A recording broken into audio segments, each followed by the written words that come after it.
Hey everyone, today's story feels like it was ripped straight out of a political thriller. Grab your popcorn, because what's been happening in Dolton, Illinois is pure chaos. Hope, betrayal, corruption, and a twist no one saw coming. It all started in May 2021 when Tiffany Henyard made history. She became the first young black woman elected mayor of this small, predominantly black village. She promised change, empowerment, and a new era. People believed in her. They showed up. They had hope, but fast forward just a few years, and that hope has turned to outrage. Instead of keeping her promises, Tiffany started making headlines for all the wrong reasons. Residents say she used taxpayer money like it was her personal spending account, buying everything from high-end weaves to designer candles, sandals, and even pots and pans. Meanwhile, the people of Dolton were struggling, begging for basic services, and their mayor was allegedly busy flexing with their money. And that was just the beginning. Tiffany didn't just ignore criticism, she went on full attack mode. Videos surfaced of her shouting down residents during town meetings, accusing anyone who questioned her of betrayal. And not just betrayal, she framed it as an attack on black womanhood. "Y'all should be ashamed," she screamed. "Y'all black and attacking a black woman that's empowered." But her theatrics didn't stop the storm. The pressure built. Investigations grew. The people wanted her out. And guess what? They got their wish. In a dramatic turn of events, Dolton officially swore in a new Mayor Jason House. It was electric. City Hall was packed. People were cheering in the streets. House placed his hand on the Bible and said the words people had waited years to hear. "I do solemnly swear to serve this community with integrity." The room erupted. After years of dysfunction and drama, Dolton finally felt something new: hope. Real, grounded, no BS hope. With Jason House now leading, the energy has shifted. He's promised to clean up the mess, bring transparency, and rebuild the trust that Henyard shattered. The community is backing him hard. Meanwhile, Tiffany has taken her show to Facebook, posting selfies and inspirational quotes like "none of this ever happened." The same woman who strutted around collecting a $347,000 salary, more than the governor is, now making zero. The power's gone, the luxury's gone. And if rumors are true, she didn't save a dime. This isn't just a downfall, it's a crash landing. Because when you chase power for the wrong reasons, it never lasts. And when it's gone, if you didn't lead with integrity, you're left with nothing, no support, no legacy, no respect. Tiffany Henyard's story is a warning, a lesson in what happens when public trust is betrayed. But it's also a celebration of a community that woke up, stood up, and demanded better. Dolton's not asleep anymore. And they're done playing nice. The House brothers Edward, Steve, and Jason weren't chasing clout or Instagram fame. They weren't politicians trying to get rich or viral. These were community men, quiet leaders, the kind of men who showed up to fix things, not just pose for the camera. And out of all of them, it's Jason House who surprised everybody. Because he didn't even want to be mayor. He was offered the chance to run nearly 4 years ago and turned it down. Why would someone walk away from power like that? Because Jason House wasn't in it for the spotlight. While others were handing out t-shirts and chasing likes, he was working behind the scenes, serving without selfies, leading without fanfare. He believed in doing the work, period. But when Dolton descended into chaos, when the scandals, money games, and drama got to loud, House finally stood up and said, "Enough is enough." And the moment he did, the people followed. That moment was bigger than politics. It was about reclaiming integrity. Because what Jason House did, stepping in when things were falling apart, is what real leadership looks like. Not designer suits, not curated TikToks, just grit, just commitment.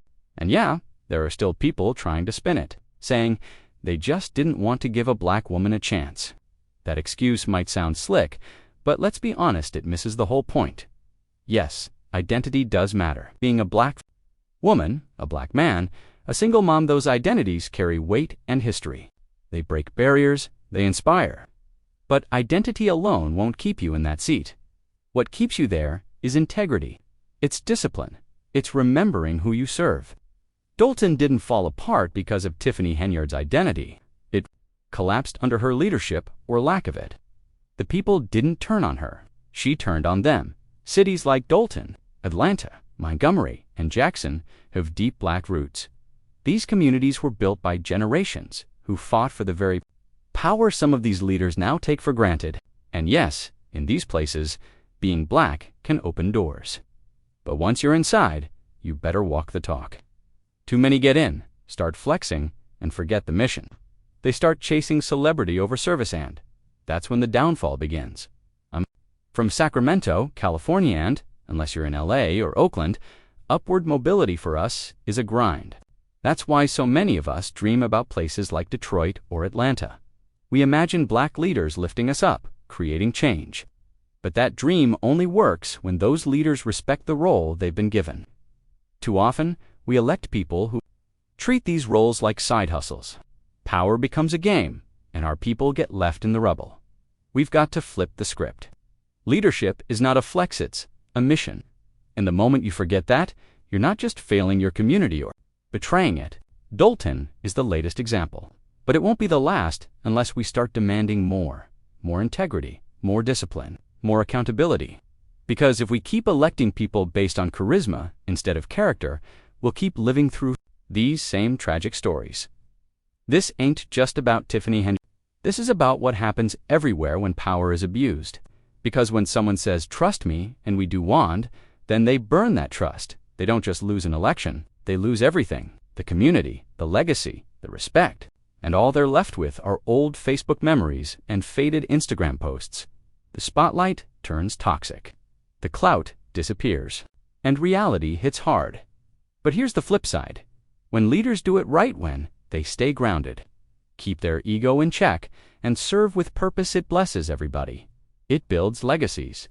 It creates generational wealth. It changes lives. That's the power of real leadership. Not trending for a week, but building something that outlives you.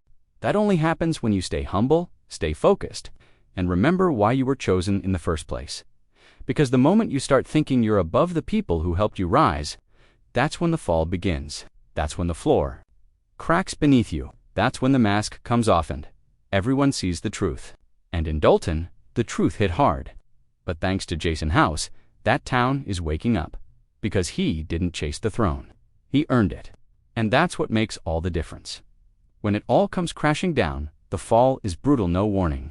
No mercy, the corner office, gone. The respect, gone. The salary and clout. Just faded memories. Now you're alone, broke, and left asking, what happened? And speaking of collapse, let's talk about Kamal Woods. Yes, that Kamal, the married man, Tiffany Henyard, allegedly snatched from his wife during her glory days. Back when taxpayer dollars paid for luxury trips, flashy gifts, and public adoration. But now, the checks stopped clearing, and the glamour has vanished. And surprise, so has Kamal. You think he's about to stick around for candlelit dinners made of ramen?